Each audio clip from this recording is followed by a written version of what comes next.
Citizens of Israel, we are at war, not in an operation or in rounds, but at war. This morning, Hamas launched...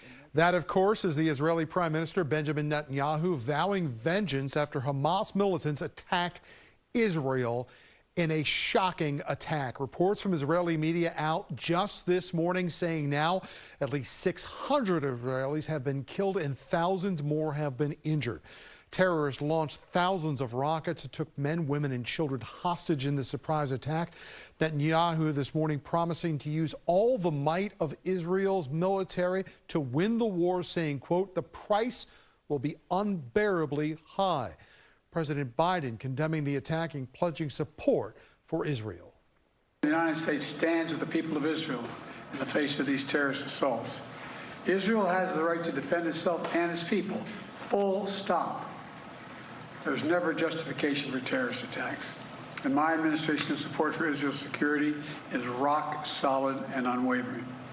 Let me say this as clearly as I can. This is not a moment for any party hostile to Israel to exploit these attacks to seek advantage. The world is watching.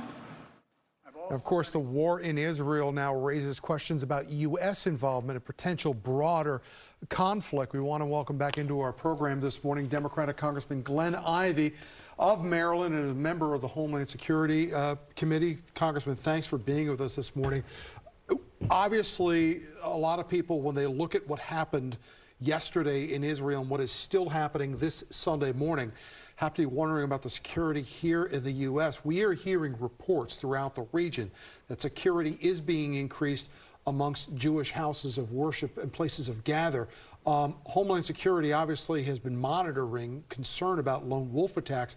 How worried should we be about what is happening right now in southern Israel and Hamas triggering somebody here domestically in the United States? Well, I think we always have to be vigilant. I think Homeland Security and most of our intelligence and security forces have been on their toes, generally speaking, but especially now, because there is a chance that there could be some sort of spillover effect here in the United States or in Western Europe or around the world. But I think we're going to be in pretty good shape. I think the immediate concern is helping Israel get back on its feet after the attack yesterday. One of the things that shocked everybody, in addition to the veracity of this attack, was the fact that there was not any apparent clue that it was going to happen beforehand.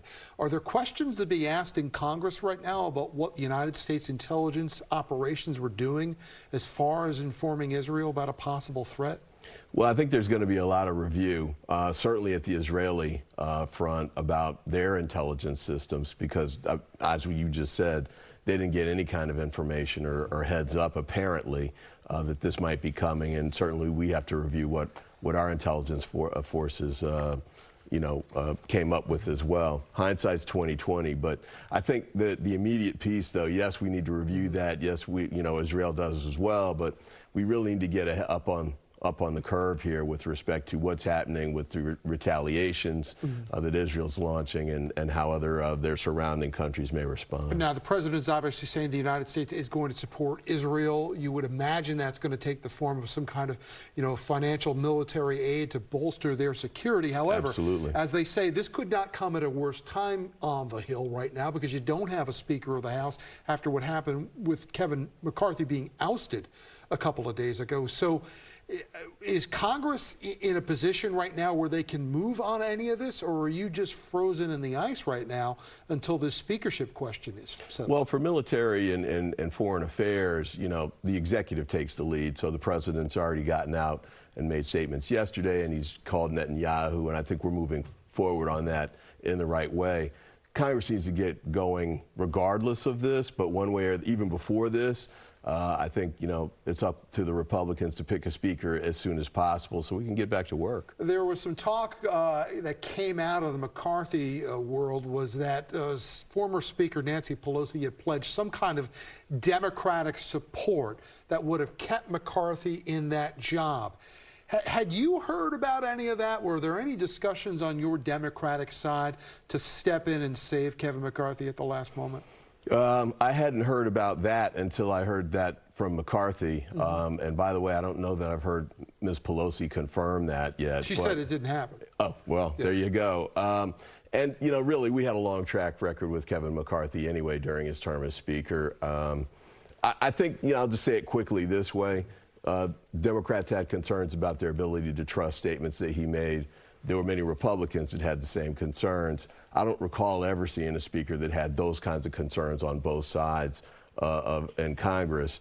And so I thought his demise was inevitable at that point. We went to double-digit rounds of voting for a House Speaker back in January when Kevin McCarthy finally got the job. You and the Democratic caucus consistently voted for Hakeem Jeffries, your Democratic leader. Do you expect to do that again, and could we see another marathon round of voting once again?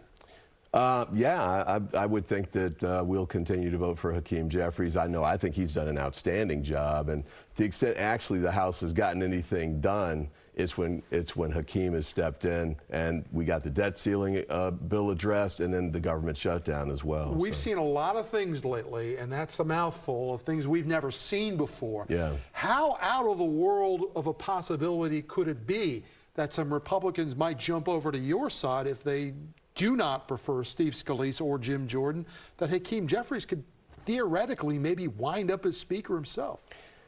I mean, hope springs eternal, but you know, my hunch is that the Republicans are going to try and find a way to come together behind one candidate and select a Speaker. The real question is, how long is that going to take? I know they've been talking about trying to get it done on Wednesday, but now I'm hearing some in the Republican caucus say it could be weeks, and we really just can't afford that. We need to get a speaker in place so we can get back to work. Well, let's talk about why it can't be afforded, and that comes down with a countdown clock right now. In order to get that continuing resolution to keep the government open last weekend, November 17th is now the date where the money will run out once again. Kevin McCarthy lost his job because he worked with you and the Democratic caucus to keep the government open.